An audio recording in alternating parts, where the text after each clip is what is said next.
সবাই জবাব করে বলেন না কার? একটা কথা বলতে হবে, শুক্রবার দিন আমাদের ইমানের ব্যাটারিতে চার্জ দিতে হবে। বলুন না কার? কয় বছর খেদমত করেছে? 10 বছর। এর মানে কি এই হাদিস থেকে আমরা কি শুনবো নাকি আমাদেরও ওলি আল্লাহ হক্কানি আলেম ওলামা নবীদের ওয়ারিসদের খেদমত কি আমাদের করা দরকার আছে না নাই? আছে। আছে নি? আছে। তিনি 10 বছর খেদমত করে বলেছেন হামা ক্বালা লি উফির, আমাকে 10 বছরের মধ্যে কোনদিন বলে নাই চুপ কর, এরকম কোন শব্দ আমার রাসূল জীবনে উচ্চারণ করে নাই। সুবহানাল্লাহ সুবহানাল্লাহ। আচ্ছা 10 বছর কাজ করলে মানুষের ভুল হয় না? হয়।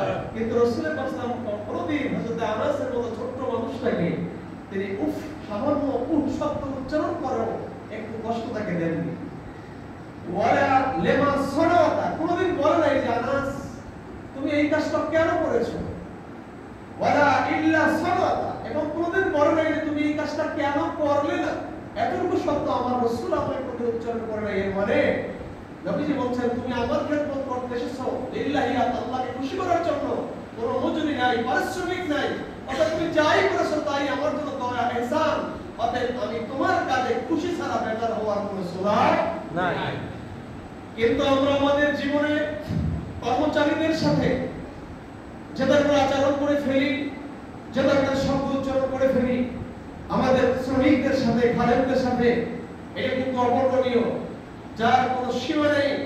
আল্লাহর একজন তামাম সৃষ্টি যদি আল্লাহর একজন বান্দার আচরণে কষ্ট পায়, সঙ্গে সঙ্গে একটা কবিরা গুনাহ হয়, একটা কবিরা গুনাহ হলে কম পক্ষে তাকে 750 বছর জাহান্নামে থাকতে হবে। বলেন নাউজুবিল্লাহ। নাউজুবিল্লাহ। 3 নম্বর, আজকের সমাজে চলতে গিয়ে আমরা অনেকখানি আমাদের মানুষগুলো আমাদের শরম, লজ্জা শরম বলতে যে একটি বিষয় আছে, এটা আমরা অনেক সময় হারিয়ে ফেলেছি। আমি হাদিস শরীফ পড়েছি কয়েকদিন আগে, পড়াতে গিয়ে আমি দাওরা মাস্টার্সে যখন পড়াতে গেলাম, আমি দেখলাম যে রাসূলুল্লাহ সাল্লাল্লাহু আলাইহি ওয়াসাল্লাম একটি হাদিস বলছেন, এটা ফাতাকাল হায়া ফাতাল মাশাতা, যদি মানুষের লজ্জা কমে যায় তখন তার যা মনে চায় তাই করতে পারে। কথা বলেন, আপনি ঘুমাই গেছেন নাকি?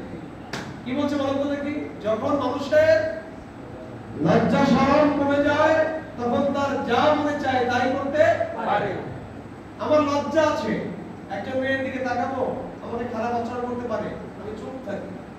আমার ভিতরে সহনশীলতা আছে, শরম আছে, আমি যদি হারাম খাই, একটা মানুষ যদি আমাকে বলে যে আপনি একজন শিক্ষক মানুষ, আপনি একজন ইমাম মানুষ, আপনি একজন চাকরিজীবী মানুষ, আপনি একজন প্রপার্টির মালিক মানুষ, আপনি সুদ খাচ্ছেন, আমার শরম আছে। মানুষের যার শরম থাকে, আমি একজন ভালো ফ্যামিলির সন্তান, আমি একটা 3 কোয়ার্টার 2 কোয়ার্টার হাফ প্যান্ট পরে আমি একটা সমাজের মধ্যে বের হচ্ছি, আমাকে কোনো মানুষ যদি বলে কি হলো তোমার পরিবারের স্ট্যাটাস নাই, এই শরমটা যার থাকে সে কখনোই কি কখনো কোনো গুনাহের কাজ করতে পারে? কথা বলেন পারে? আমি আপনাদের ক্ষেত্রে বলেছিলাম একজন বিচারক একটি অপরাধের জন্য 2টি বিচার করেছেন। একই অপরাধ ছিল, 2টি বিচার করেছেন। একজনকে বলেছেন যে তোমার বংশের রক্তের জন্য এ ধরনের অপরাধ করা কোনোদিন সম্মানীয় হয়নি, তুমি চলে যাও। আর একজনকে 70টা ঝোঁতা পিটান দিয়ে মাথায় গলা ঝুলিয়ে দিয়ে বলছে কালকে যদি আমার অপরাধ করো আমার কিন্তু তোমাকে শাস্তি পেতে হবে পৃথিবীতে। এখন পৃথিবীবাসী অবাক হয়ে গেল, একই ব্যক্তিকে বিচারক 2টি শাস্তি দিল, কারণটা কি? আগামী দিন সকাল হলো, সংবাদ 2টি চলে আসলো বিচারকের আদালতে। একটি হলো একজন তো আত্মহত্যা করে মারা গিয়েছে, আর একজন সে একই চুরিতে জড়িত হয়ে পড়েছে। বিচারক জিজ্ঞেস করলো কার কি অবস্থা? বলছেন আপনি যাকে বলছেন তোমার পরিবারের জন্য এই ধরনের অপরাধ করা ঠিক হয়নি, এই লোকটা এই জীবনে একটাই অপরাধ করেছিল, এই কথাটার লোড সে সহ্য করতে না পেরে সে বলছে আমার পরিবার আমার জন্য যদি তার সম্মান হারিয়ে ফেলে আমার বেঁচে থাকা লাভ নাই, সে আত্মহত্যা করে দুনিয়া থেকে বিদায় হয়েছে। আর যাকে 70টা জুতার পিটানি দেওয়া হয়েছিল তার শরম নাই, লাজ নাই, লজ্জা নাই, সে একের পর এক অপরাধ করতেছে, করতে করতে করতে করতে তার হায়ার দরজা বন্ধ হয়ে গেছে। এখন আগামীকাল তো তার সহি করতে কি কোনো দোষ আছে? নাই। অনেক মুসলিম ভাষা কোনো কথা বলেন না, আগামীকালকে অপরাধ করতে কোনো দোষ আছে? না। আগামীকালকে অপরাধ করলে কি তার লজ্জার শরমের দরজা কি বন্ধ হবে না করবে? সে কি আগামীকাল চুরি করতে গেলে কি কোনো শরম পাবে? না। তার শরম নেই। আমাদের দেশে কিছু মানুষ তাদের জীবনের যে আমার ইচ্ছা যদি চলে যায়, কেউ বাঁচে না মরে যায়, আর কার ইচ্ছা হলো 15-20টা 100টা ইচ্ছা, আমার ইচ্ছা 100টা 99টা গেলে কোনো দোষ নাই, যাই যাও একটার বিশ্রম ছুটিকে থাকলেও আমি এই পৃথিবীতে থাকতে পারবো, আমি অনেক কিছু করতে পারবো। কিন্তু মুসলমানের ইচ্ছা কয়টা? একটা। আমার কথা বলেন কয়টা?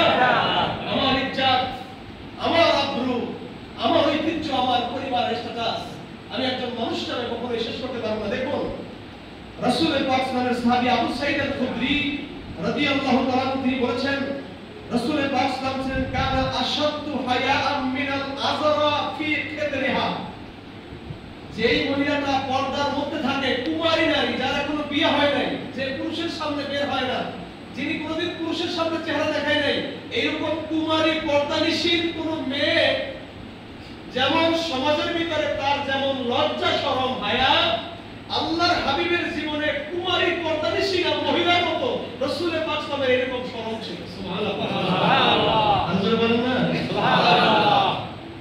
এর মানে আমি রাস্তা দিয়ে চলবো, আমার চোখের একটি বিষয় আছে, আমি আমার চোখ নিম্নগামী চলবো। আমি রাস্তা দিয়ে চলবো, আমার জায়গা থেকে কেউ যেন কষ্ট না পায়, আমার জায়গা থেকে যেন আমি অন্যায়কে সাপোর্ট না করি, আমার জায়গা থেকে যেন আমি ভালো জিনিসকে সাপোর্ট করতে পারি, আমি আমার জায়গা থেকে যেন পৃথিবীর কোনো বাতিলের সাথে যেন আমি আঘাত না করি, আমি যেন রাসূলুল্লাহর আদর্শ পালন করি। সমাজের শরীর আজকে আমার কাছে বলে, হুজুর অমুক মুসল্লি তো বিড়ি সিগারেট খায়, আমি কই বসবো তো, হুজুর দেখলাম 60 বছর মাঝে মাঝে ঢাকা শহরে যখন যাই, বিভিন্ন জায়গায় দেখি যে পাঞ্জাবিও গায়, পায়জামাও পরা, টুপিও আছে, বড় দাড়ি, আমার চেয়ে বড় দাড়ি, বুক ভরা দাড়ি, সিগারেট টানছে খাচ্ছে। আপনার সময়কার বাজারে আছে কি করালাম না? নাই আছে।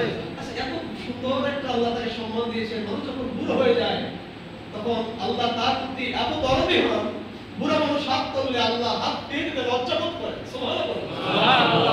এই বুড়ো মানুষটা সে এত সুন্দর, আল্লাহ তাকে বার্তাক্য দিয়েছেন, তার দোয়া কবুল করার সুযোগ করে দিয়েছেন, কিন্তু সে রাস্তা হাঁটে, সিগারেট টানছে, খাচ্ছে, মহিলা দিকে তাকাচ্ছে, টিভি দেখছে, অন্যায় অপরাধ তার কাছে কিছু মনে হচ্ছে না।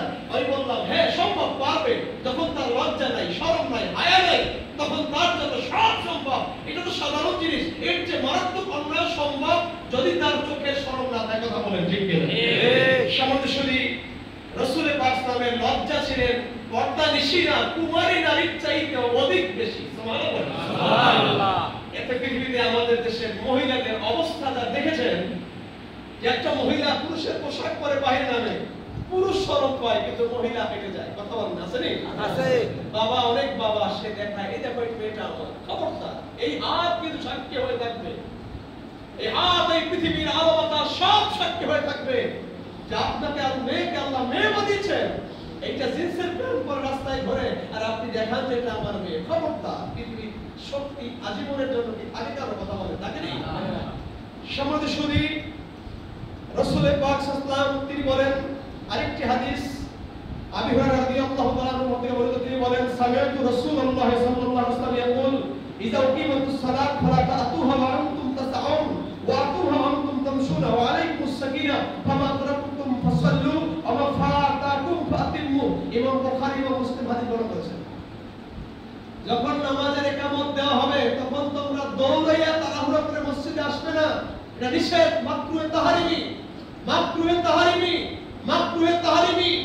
যদি ইকামত হয়ে গেলে দৌড়ে যদি মসজিদে আসো, হারামের কাছাকাছি গুনাহ হবে, একবারের বেশি করলে তোমার হারাম হবে, কবিরা গুনাহ হবে, একবার কবিরা গুনাহ করলে 750 বছর জাহান্নাম হবে। আমার দেশের অনেক মানুষ আছে বসে থাকি, কাম নাই, ইকামত হলে মসজিদ দৌড়ে আসে, আসেনি? আছে। বাবার কথা বলে আছে?